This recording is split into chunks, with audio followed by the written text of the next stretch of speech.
kala jengking yang masuk ke dalam tubuh beliau, dan beliau disengat dengan sengatan kala jengking yang beracun 11 sengatan. Santrinya sampai kaget, ya Syekh, kenapa engkau tidak kabarin kami dari pertama kali engkau ini disengat, sehingga ini bisa kami singkirkan dari badanmu.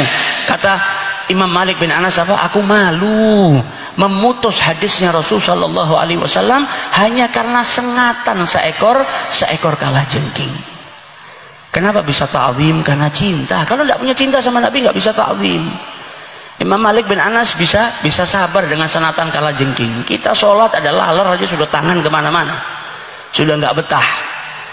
Tapi beliau disengat seperti itu masih bisa bersabar. Itu semua beliau lakukan karena apa? Karena kecintaannya kepada Rasulullah Shallallahu Alaihi Wasallam. Kalau datang ke masjidnya Nabi, langsung ke jendela makamnya Nabi, mengucapkan salam terlebih dahulu, baru mengajarkan hadisnya Nabi besar Muhammad Shallallahu Alaihi Wasallam. Ketika ditanya, ya Malik, kalau kami ini berziarah ke makam Nabi, baiknya menghadap kemana? Menghadap ke makam Nabi atau menghadap ke kiblat? Kata Malik bin Anas, kenapa engkau hendak menghadap ke kiblat? Di hari kiamat yang berkata analaha, yang bisa menyelamatkan dirimu bukan Ka'bah, tapi sahibul magam Rasulullah Shallallahu Alaihi Wasallam. Ta'zim yang luar biasa, kecintaan yang luar biasa beliau dapetin dari mana? Karena cinta. Maka dari itu kalau kita ketemu ulama, orang yang alim tapi nggak ada mahabbahnya kepada Rasulullah, garing, kering. Tapi kalau ada orang yang ilmunya tidak banyak, sedikit, tapi mahabbahnya kepada Rasul sallallahu alaihi wasallam luar biasa, maka kita akan dapetin cahaya mahabbah tadi tertular. Seperti para a'immah yang luar biasa. Orang yang punya mahabbah kepada Rasulullah semakin tawadhu, semakin merendah diri. Berapa banyak kisah Imam Malik bin Anas, Imam Darul Hijrah, sama santrinya sendiri saja ta'zim. Imam Malik bin Anas ini pernah mimpi berjumpa dengan Rasulullah. Rasulullah mengucapkan salam untuk muridnya Imam Syafi'i. Imam Syafi'i ini muridnya Imam Malik bin Anas, usianya beda jauh. Tapi kepandaian dan kesungguh-sungguhan Imam Syafi'i menjadi permata, menjadi cahaya matanya Imam Malik bin Anas. Sampai Imam Malik bin Anas pernah mimpi berjumpa dengan Rasulullah. Rasulullah nitipkan salam buat santrinya. Baligh salami ila Syafi'i Muhammad ibn Idris. Imam Malik saat itu sudah tua, bangun dari tidurnya, dia perintahkan santrinya, pergi kau ke Imam Syafi'i, sampaikan kepada Muhammad bin Idris kalau semalam Malik mimpi berjumpa dengan Rasulullah dan Rasulullah memberikan salam kepadanya. Maka santrinya Imam Malik bin Anas pergi ke rumah Imam Syafi'i. Sampai di rumahnya Imam Syafi'i bawa kabar gembira. Saking gembiranya Imam Syafi'i tahu, kata Rasulullah, apa? Kalau engkau diberikan sesuatu yang berharga oleh orang, maka balaslah dengan yang lebih berharga. Salam saja kita diperintahkan balas dengan yang lebih mulia. Idza hayyaitum bisalam fahayyu bi ahsani minha. Kalau ada orang mengucapkan salam kepada kita, salam itu doa. Assalamualaikum, berarti orang itu baik. Maka jawablah dengan yang lebih baik. Waalaikumsalam warahmatullahi wabarakatuh. Syafi'i ketika dapat kabar gembira itu, yang disuruh sama Imam Malik bin Anas mau dikasih hadiah, tapi beliau nggak punya apa-apa. Hanya punya pakaian yang dipakai pada dirinya, itu pakaian yang paling bagus. Pakaian yang di lemarinya pakaian jelek-jelek, yang dipakai ternyata yang paling bagus. Dilepas pakaiannya, diberikan kepada santrinya Imam Malik yang bawa kabar gembira. Pulang ke rumahnya Imam Malik, ditanya sama Imam Malik, apa yang kau sampaikan kepada, sudah kau sampaikan kepada Syafi'i? Sudah. Kemudian saya diberi hadiah. Apa ini? Bajunya Syafi'i. Kata Imam Malik bin Anas, apa, bolehkah aku pinjam bajunya Syafi'i? Ini bajunya orang istimewa, bajunya orang yang mendapatkan salam dari Rasulullah Sallallahu Alaihi Wasallam.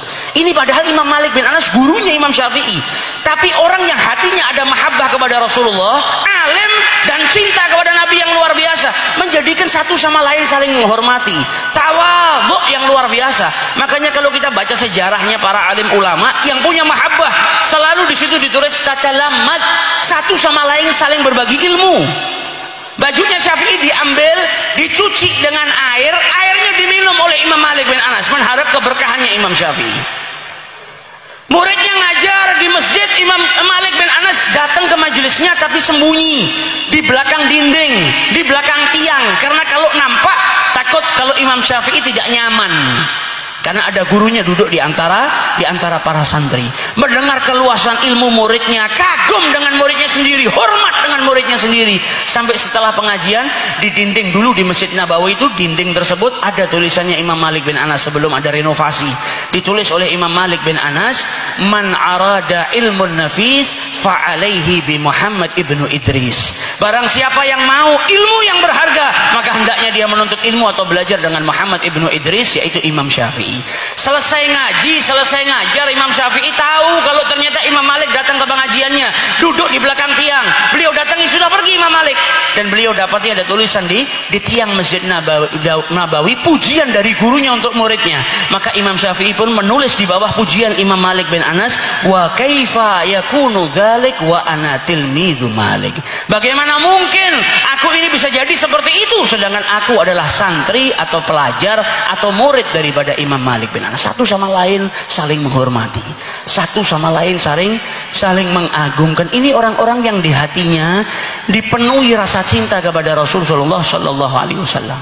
Orang kalau di hatinya ada mahabbah, maka dia mendapatkan safwah al-iradah, kemauannya ini yang baik-baik. Makanya orang-orang yang soleh itu kemauannya luar biasa, pengen bangun malam tahajud, pengen begini, pengen begitu, nggak punya kemauan maksiat. Karena apa? Dalam hatinya ada mahabbah kepada Rasulullah SAW. Kemauannya, cita-citanya pengen bangun ini, pengen punya majelis yang di situ dibacakan sejarah Nabi, kepingin punya pengajian sholawat. Nah, kebaikan-kebaikan ini datang dari mana? Dari hati yang suci, hati yang dibersihkan dengan mahabbah kepada Rasulullah SAW. Semakin kita cinta, tempat wadah hati ini semakin bersih, semakin bersih, semakin bersih. Akhirnya apa? Kemauan-kemauan yang numbuh dalam hati kita ini, kemauan-kemauan yang suci, yang bersih. Makanya kadang kita, kalau pas hati ini lagi bersih, kita punya kemauan yang luar biasa. Besok kepingin puasa, besok kepingin hadir pengajiannya fulan, besok kepingin sedekah, alhamdulillah dapat rezeki. Nah, di saat hati bersih seperti itu memunculkan kemauan-kemauan yang baik. Nah, ini zaman fitnah, kita ini hidup di akhir zaman. Kalau nggak benar-benar jaga hati, na'udzubillah min dzalik. Orang sekarang gunakan lisannya buat fitnah sembarangan, mencaci maki. Ini zaman sudah kacau. Sekarang mau fitnah nggak butuh lisan, fitnah sekarang nulis dengan tangan, disebarkan, selesai. Orang mau berbuat dosa semakin banyak, orang mau beramal hasanah, mau beramal baik semakin sulit karena godaannya semakin besar. Fitnah di sana sini. Kalau kita nggak jaga hati kita nggak dipenuhi dengan mahabbah kepada Rasul Shallallahu Alaihi Wasallam. Mahabbah ini ada sirnya, ada rahasianya, ada berkahnya yang bisa menjaga dinding-dinding hati kita. Kalau nggak punya amalan-amalan seperti itu, bahaya. Kita lihat berapa banyak saudara-saudara kita yang kelihatannya soleh, mulutnya digunakan untuk caci maki sana sini, naudzubillah, fitnah sana sini. Bukan hanya fitnah orang soleh, ulama kadang difitnah, ulama dikomentari, wa'iyadzubillah. Saudara seimannya yang awam, yang bodoh, nggak boleh difitnah. Kok muslim sama non muslim fitnah aja nggak boleh. Nah, ini malah orang-orang besar difitnah. Nah, ini orang-orang yang nggak jaga dirinya, nggak jaga hatinya.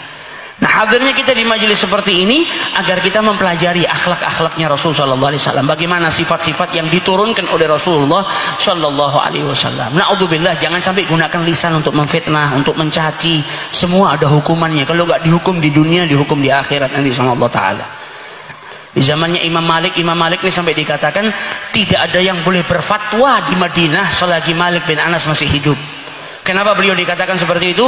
Karena di zaman Malik bin Anas dulu ada salah seorang wanita yang meninggal dunia. Dipanggil tukang mandikan jenazah, seorang wanita juga masuk di ruangan dimandikan. Ketika buka pas kelamin wanita yang meninggal tadi, melihat kemaluan wanita tadi, si pencuci atau yang mandikan jenazah tadi berkata apa? Berapa banyak orang yang berzina dengan wanita ini. Ini kemaluan wanita sudah dipakai berzina berapa kali. Dia memfitnah. Ketika dia mengucap seperti itu, tiba-tiba tangannya nempel di tubuhnya jenazah, nggak bisa keluar. Ketika mencuci kemaluannya jenazah tadi, tangannya nempel, tidak bisa keluar. Sampai orang masuk ke ruangan tersebut, mau nyiapkan kafan, diusir sama dia. Dia malu. Nanti dulu, kami belum selesai memandikan. Sampai akhirnya orang curiga, dan ternyata benar ada sesuatu yang terjadi. Tangannya si pencuci jenazah tadi masuk ke dalam kemaluan wanita yang wafat tadi dan tidak bisa dikeluarkan. Sampai akhirnya dipanggil para ulama, ini gimana solusinya? Sebagian ulama bilang apa? Potong tangannya, karena memakamkan jenazah itu hukumnya wajib, gak boleh tertunda. Sebagian ulama yang lain mengatakan apa?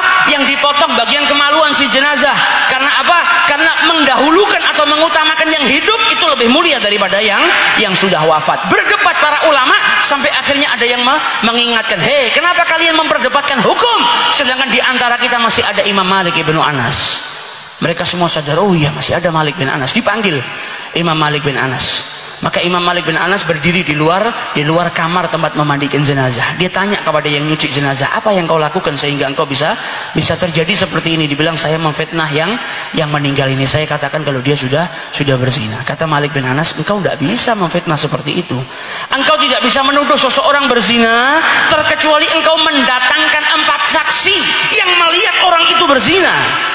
Nah, di zaman sekarang orang memfitnah sembarangan, fulan berzina, fulan berbuat seperti ini, wa'iyadzubillah.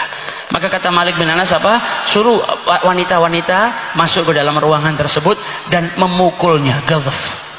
Dia harus menerima hukuman bagi seseorang yang menjatuhkan ghadhaf tentang perzinaan sedangkan dia nggak punya bukti, maka dia dicambuk 80 kali. Maka wanita lain tadi masuk, dicambuk si wanita yang memfitnah tadi 80 kali. Cambukan yang ke-80 tangannya langsung lepas dari tubuh si mayit.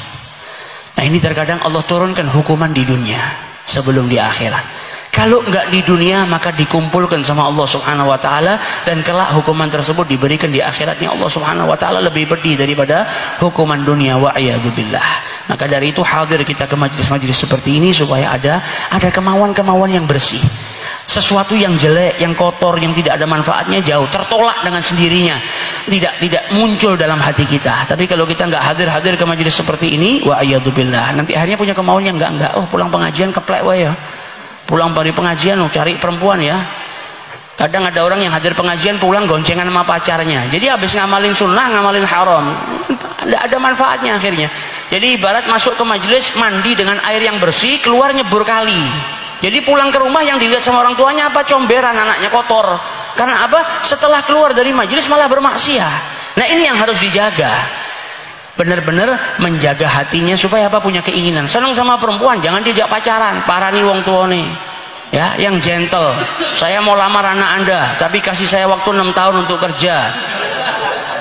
Ya enggak apa-apa kalau nggak bisa, minimal punya kemauan. Niatnya 6 tahun, tapi kalau orang punya niat soleh dibantu sama Allah Subhanahu wa ta'ala. Nah, ini manfaatnya kita hadir majelis seperti ini.